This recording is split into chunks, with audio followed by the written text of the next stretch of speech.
समय का उपयोग करते हुए सीधे पॉइंट पे आता हूँ। अभी कुछ लोगों ने कहा, महिलाओं की बहुत चर्चा हुई यहाँ पे, तो मैं आपको बता दूँ कि अगर हम सिंधु घाटी सभ्यता की तरफ जाना चाहते हैं तो महिलाओं को प्रमुख बनाना पड़ेगा। सिंधु घाटी सभ्यता में महिलाएं प्रमुख थी। सिंधु घाटी सभ्यता हम मूल निवासियों की सभ्यता है, नागवंशियों की सभ्यता है। और नागवंशी आज कहाँ बचे हैं? नागालैंड में बचे हैं। नागालैंड में आज भी महिलाएं परिवार की प्रमुख, समाज की प्रमुख। आदिवासियों में मुश्किल से 30-40 साल पहले स्वयंवर जो देखा है ना थोड़ा बहुत, वो था। और 6 महीने तक अपने घर में जो भी 2-3 रिश्तेदार में अच्छे वर्ग होते थे उनको रखा जाता था, उनसे खेती किसानी खिलाई जाती थी, उनका चाल चलन चेक किया जाता था, फिर उसको जमाई बनाया जाता था। तो ब्राह्मणों ने सबसे पहले कन्यादान शुरू किया और जमाई को बदनाम शुरू किया, जिससे कोई जमाई, महिला का ही घर बदला जाए, पुरुष का घर ना बदले। ये सिद्धांत ब्राह्मणों ने किया, क्योंकि ब्राह्मण पुरुष ही भारत में आए, महिलाएं लेकर नहीं आए, और उनको पुरुष प्रधान भारत बनाना था, महिला प्रधान खत्म करना था। तो हमें अगर ब्राह्मणवाद बढ़ाना है तो हम पुरुष प्रधान देश हम भी बनाते रहे, हम भी हर संगठन को पुरुष प्रधान बनाते रहे, तो ब्राह्मणवाद बढ़ता रहेगा। तो हमें ब्राह्मणवाद को रोकना है तो उसका कटाक्ष लाना पड़ेगा, महिलाओं को लेके आना पड़ेगा। फिर दूसरा है ब्राह्मणवाद का कि हम ओबीसी को शूद्र बोलते हैं। ओबीसी को शूद्र ब्राह्मणों ने कहा, ओबीसी को शूद्र उन्होंने वेदों में लिखा, पुराणों में लिखा, मनुस्मृति में लिखा, और हम वही कहेंगे जो ST-SC के लोग ओबीसी को शूद्रत्व का एहसास करा रहे हैं, वो छुपे रूप में ब्राह्मणवाद कर रहे हैं। तो वो काम तुरंत प्रभाव से बंद कर, बिल्कुल बंद कर देना चाहिए। गुलामी का एहसास कराओ, शूद्रत्व का एहसास मत कराओ। गुलामी में और शुद्धत्व में अंतर है। वो भी शुद्ध बनाना चाहते हो तो उनका काम क्यों करें? उनका काम उनको करने दो, आप गुलामी का एहसास करो। वो दोनों में अंतर है, बहुत अंतर है, तो उस पर कमर है।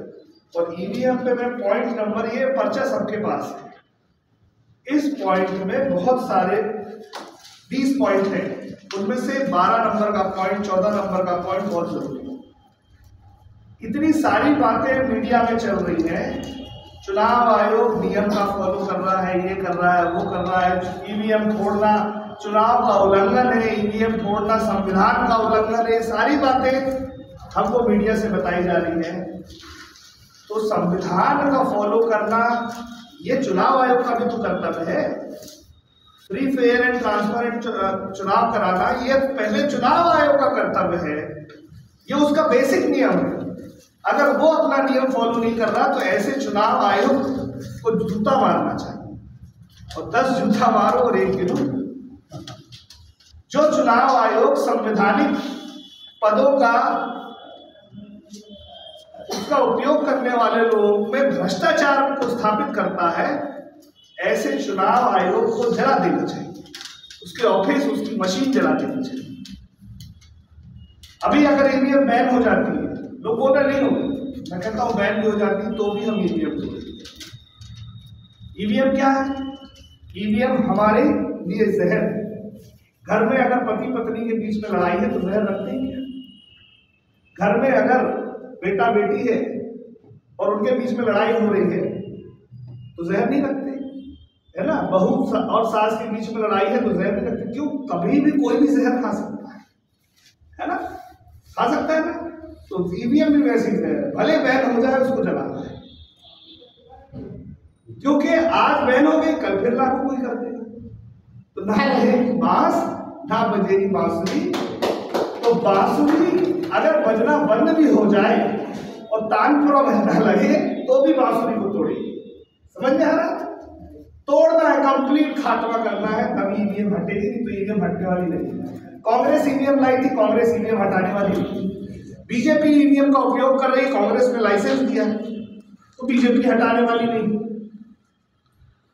हटाएगा कौन? जिसका वोट चोरी हो रहा है। ओबीसी इस देश में 65% है। 1931 में 52% था जब इस देश में 100 लोग थे। 15 अगस्त 1947 को इस देश का बंटवारा भी हुआ ना। 20% लोग कहाँ चले गए? पाकिस्तान। 5% लोग बांग्लादेश में चले गए। बचे 75 75 में 52 का परसेंटेज निकालो कितना होता है। उसी दिन 15 अगस्त को हम 65% थे।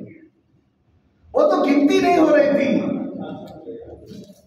जैसे ही भारत का विभाजन हुआ हमारा परसेंटेज 65 हो गया था। 100 में गिनती अब 75 में आ गई थी। समझ में आ रहा है? गिनती नहीं होने से हमारी संख्या नहीं घट रही है। अभी जनगणना हुई, कहां पे भले ही राज्य सरकार को जनगणना का अधिकार नहीं है, लेकिन गिन तो लिए। 35% एमबीसी आया, मोस्ट बैकवर्ड कास्ट, पिछड़ों में भी अति पिछड़े, और 30% ओबीसी आया, जो कृषक जातियां हैं, 7 जातियां, कुर्मी, काछी, किरार, यादव, लोधी, जाट, आ गया ना आंकड़ा। और यही 65% की चोरी दोनों पार्टी मिलकर कर रही। अगर देखा जाए तो 32% पे सरकार बन रही है, तो 64% 65% ओबीसी का आधा 32 हो रहा है। तो आधा आधा वोट कौन ले रहा है? कांग्रेस ले रही है, बीजेपी ले रही है। एसटी-एससी वोट नहीं दे रहा। अभी भी उनका वोट सिस्टम है, वो अपनी पार्टियों को देते हैं।